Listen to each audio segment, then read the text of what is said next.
What's up, guys? It's Kyle, and welcome back to another fun, exciting episode of Kyle's History. Today I'm going to be talking to you about Andrew Jackson, and specifically his presidency and why it was so unique for its time, as well as even American history. He really started the idea of federalism and the greater power of the federal government versus state government. And that's really when we see the start to a larger handprint of the federal government. So, hope you have your popcorn and drinks ready because we're going to be talking to you today about Jackson. So, hold on to your pants and let's go.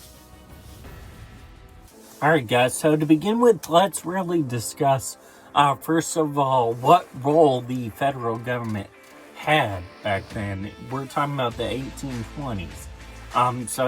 We're only,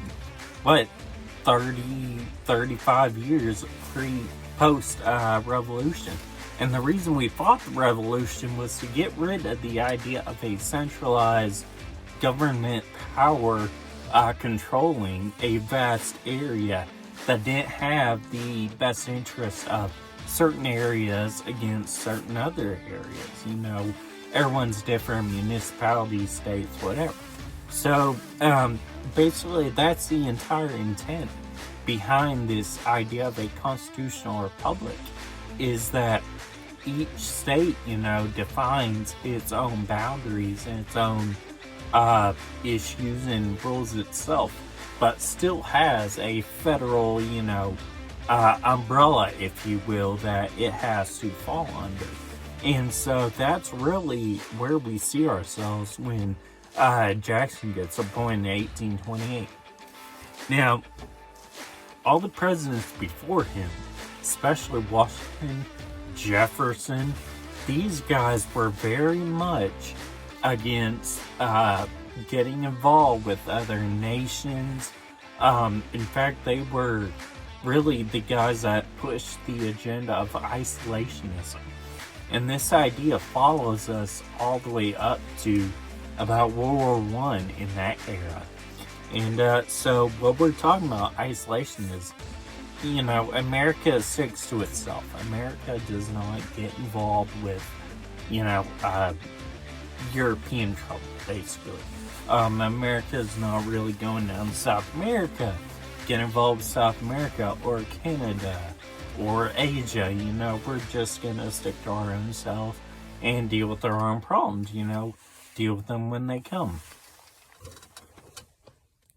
So in 1828, Jackson gets elected president. And remember, what's going on now?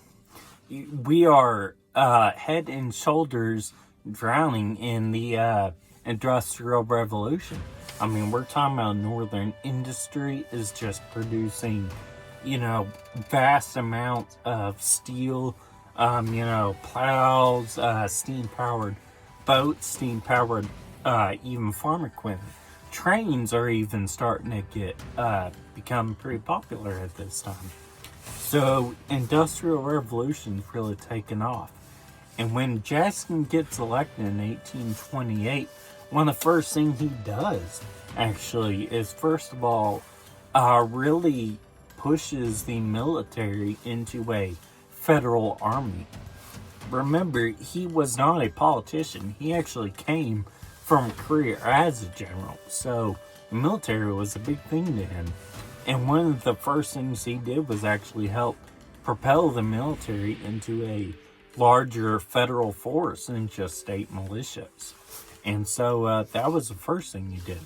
Second of all was, second thing he does really is start up a large trading network with European nations, specifically England and France. Now, we had some trade going on before that, but we didn't really have enough that would really make us tons of money, and we didn't have a huge GDP back then. But when Jackson gets in, he really opens up trade because, Industrial Revolution is kicking butt in America. And so he sees an opportunity for us to trade our lumber. Remember, we were a huge supplier of lumber to European nations back then. We're also trading all the goods that we're making up north. One of the other goods that really Europeans just love is southern cotton. Now, back then, before Jackson took office, cotton was a produced item in the South, but it wasn't a hugely produced item like when he really helped it out. And so when European nations started falling in love with it, they were like, I will buy whatever amount of cotton you can produce, baby. And so one thing that Jackson started doing was that all this land in the South, remember, the majority of Native Americans had moved out of the South by now, as well as were exploding in population as well. So one thing Jackson starts doing is basically subsidizing land to farmers in exchange for, a share of the profits. And so what he starts doing basically is saying, hey, here's 20 acres of good farmable land. Hey, cotton happens to be a perfect item for this land. If you produce it, sell it, just give us 10% and you can have land for free. And that's basically what he does. And so cotton first of all, we see a huge boost. This is when we see a huge boom in the plantation and antebellum, the idea of when we think of pre-Civil War South, the antebellum period, the plantations, which, Colonel Sanders type guy with the mustache standing on his plantation porch. This is really when it becomes a boom, because these guys start making huge profits off of cotton. I mean, they're trading with England, they're trading with France, you name it, they're trading with them, and they're just making bank. And actually, historians estimate that by 1835 to 1840, the South and all the cotton producers alone hold about between 60 and 70% of the actual nation's economy. So we're literally talking about, in our eyes, billionaires. Like, these are the Elon Musk, these are Bill Gates and Steve Jobs, in the eyes of, pre-Civil War South. So by 1832, we're really making money as a nation with all this trade going on.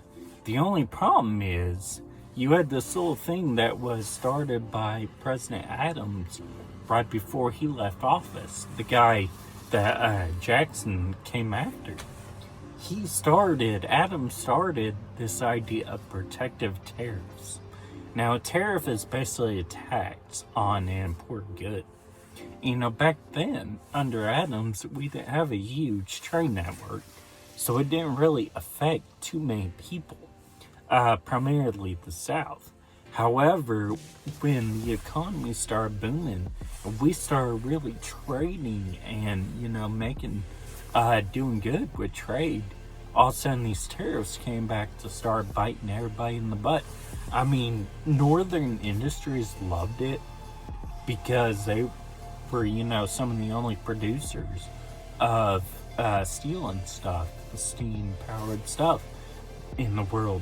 However, Southerners, especially South Carolina, did not appreciate these tariffs. In fact, they called them the tariff abomination. That's how much they didn't like it. So in 1832, with John C. Calhoun, Jackson's vice president, who's from South Carolina, what he does in 1832 is basically goes down to South Carolina, convinces the governor and the other southern states to basically write nullifications up for these tariffs, because literally it's choking them. It's causing, southern cotton producers to basically swing balance. And not to mention, these guys own 60-70% of the nation's economy. So they could basically do what they want and get away with it. So South Carolina starts writing their declaration of nullification, basically saying we're not going to participate in any federal, taxes. We're not going to pay anything until you get rid of these tariffs.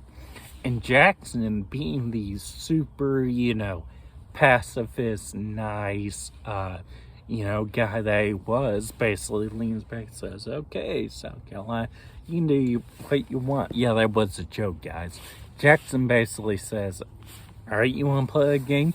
Remember this federal army I've been trying to build up, Well, we're just going to send those boys down to South Carolina for you. And you're going to, think twice about this whole nullification thing. Now, he doesn't send them down there yet. He basically says he's going to. And basically, this has all the southern states that were thinking about succeeding and nullifying, basically shaking their boots. And they're like, we're just joking, Jackson. We're not going to do that. Please lower the tariffs. But no, we're not going to mess with nullification. And all but South Carolina, pretty much, believe it or not, they were Texas back then. And basically, South Carolina under Calhoun was like, lowering the price of these tariffs are not helping. You are literally, killing our economy and making us look bad. So what John C. Calhoun does with the governor of South Carolina is writes up a declaration for succession. That's right, they're going to try and succeed from the Union. Remember, 30 or so years, 28 years before the actual Civil War. So battle lines are already being drawn. They're already, the Civil War is not a spontaneous thing. It was, years in the making.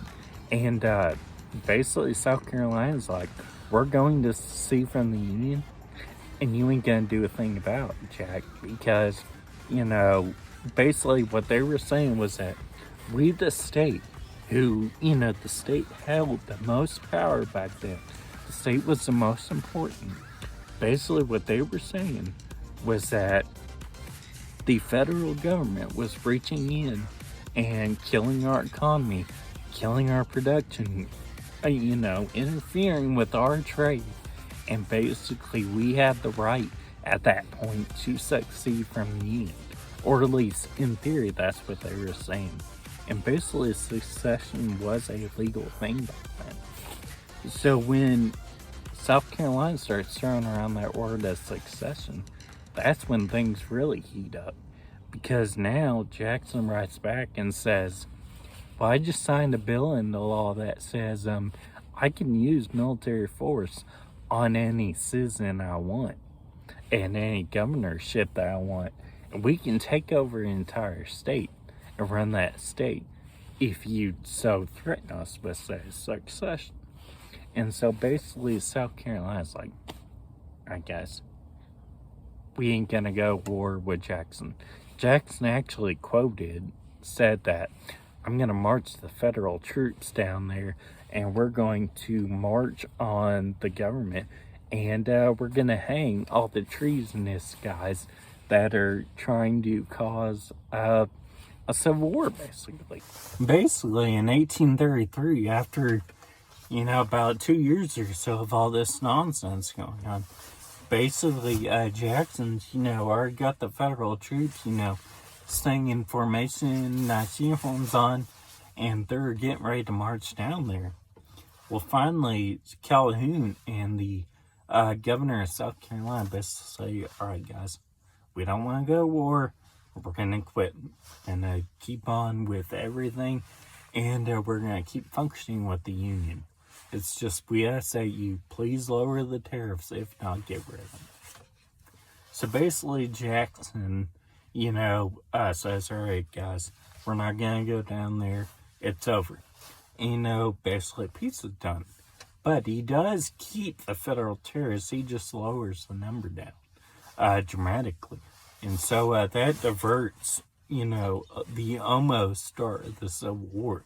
Realistically, there are like 3 or 4 civil wars that we fight, so, there is that. But anyway, that one's done. So another big thing that really defines Jackson's presidency, and one that's really talked about a lot today, and stuff that defines his presidency, is what's known as the Indian Removal Act. Now, there have been literally millions of books written about the subject, lectures, videos, so I'm not going to go into detail about it. You can read a book yourself and learn about it, because I would definitely suggest doing that versus listening to me. But I'm going to give you the quick broke down Barney style of it, so for the sake of the video. So basically, we see ourselves in 1830 America. Now, up north, pretty much all the natives have been driven either down south, which was, when we're talking about the South, the only real populated areas are East Tennessee and the Carolinas, down to Florida and Virginia. Like Alabama, Georgia, Mississippi, all that, West Tennessee doesn't really have a huge population at that time of whites.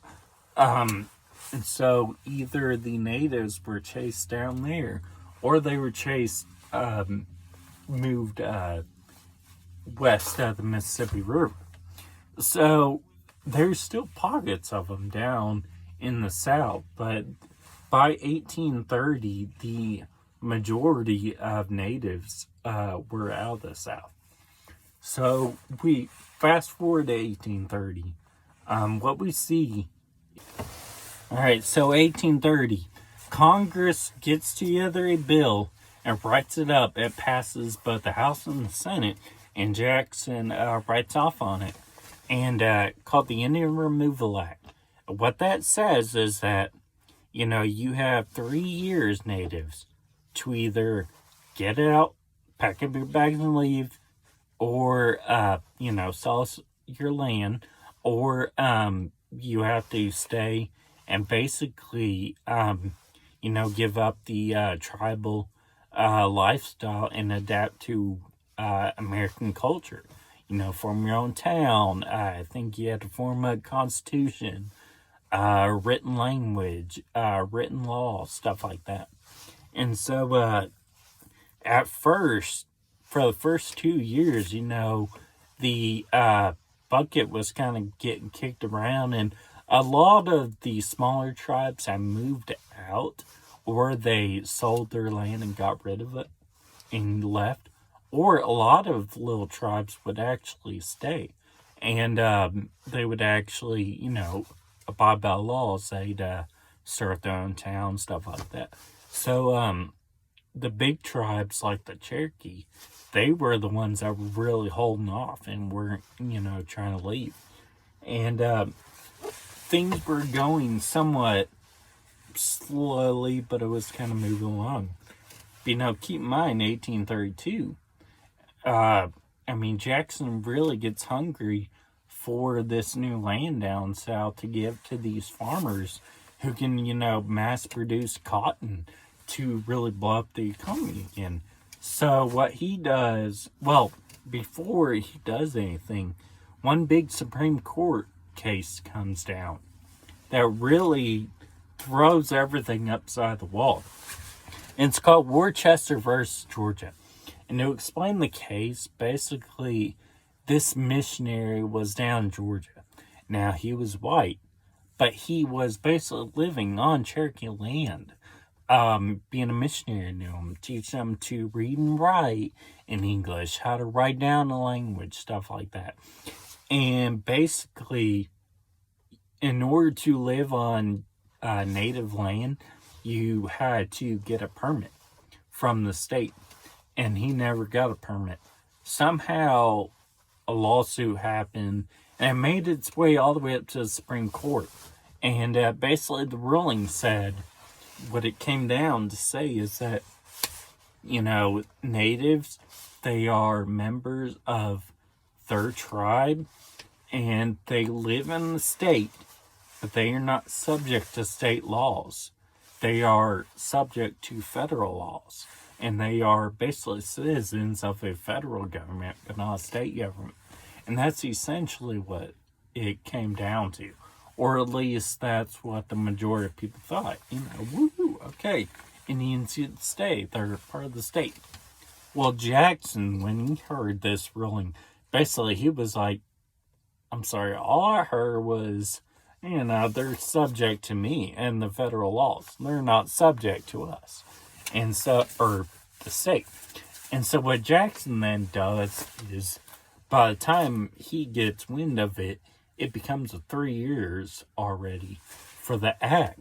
And so what he does is basically send federal troops down there to say, all right, guys, it's been 3 years. Either comply or get out. Come on, let's go. And that's when the infamous Trail of Tears starts happening. Basically, when they're actually by gun, a lot of times, pushing the native tribes out and west of the Mississippi. And it's called the Trail of Tears because a lot of people, natives, died on it. They were prepared for the harsh conditions of traveling, and a lot of them died. And it's a really neat and sad story to read about, but I definitely would suggest reading about it more if that type of stuff interests. Another big thing that I want to leave you with before I go is the whole Texas debacle. Now, Jackson and all the presidents before him and even after him, until we had all the land in America that we do now, is they all believed in this idea of from sea to shining sea, that basically, expanse of America should be from the East Coast all the way to the West Coast. And that really was a big thing in Bo Jackson's mind that really led him to want to gain more land in the South, and then eventually Texas and the West. But the only thing is, Mexico owned Texas all throughout his presidency. And Mexico had actually gained their own independence from Spain before Jackson even came along. But one thing that he was really big into was that he would basically, because a lot of Americans were going to Texas to settle, they were actually invited by the president of Mexico to settle in Texas. And it quickly became a huge population of Americans living in Texas, known as Tahitians. And basically, you remember Davy Crockett? Well, he was actually a senator from Tennessee up until the Indian Removal Act was signed.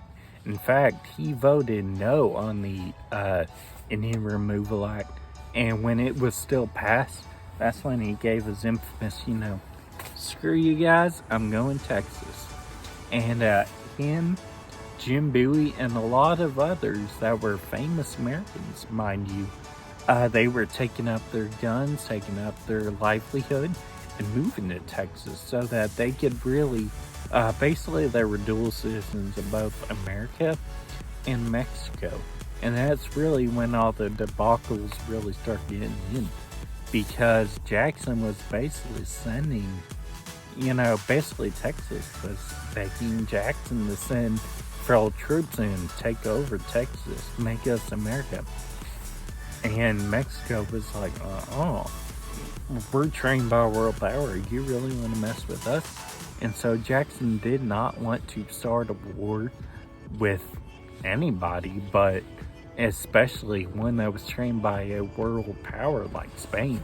And so basically Jackson was finding ways to send arms and people down to Texas, so eventually they could more or less overthrow the Mexican government and win independence for themselves. And then Jackson would be like, hey, you guys are American anyway, you want to join? Yeah, we'll take it. And so the idea of Texas really is rooted in Jackson's presidency, because because of Jackson's, you know, tricks to basically flood Texas with, a lot of them were from Tennessee, but basically sending, guys like Davy Crockett and the militia over there. Basically, that's what really boosted up a lot of the pro-American side of Texans. And eventually, after the Alamo, the war for Texas is going to happen. Texas is going to gain their independence. However, it's not going to be till Jackson leaves office that Texas actually chooses to become a state of America. And really fulfilling another part of Jackson's dream to see Texas part of America.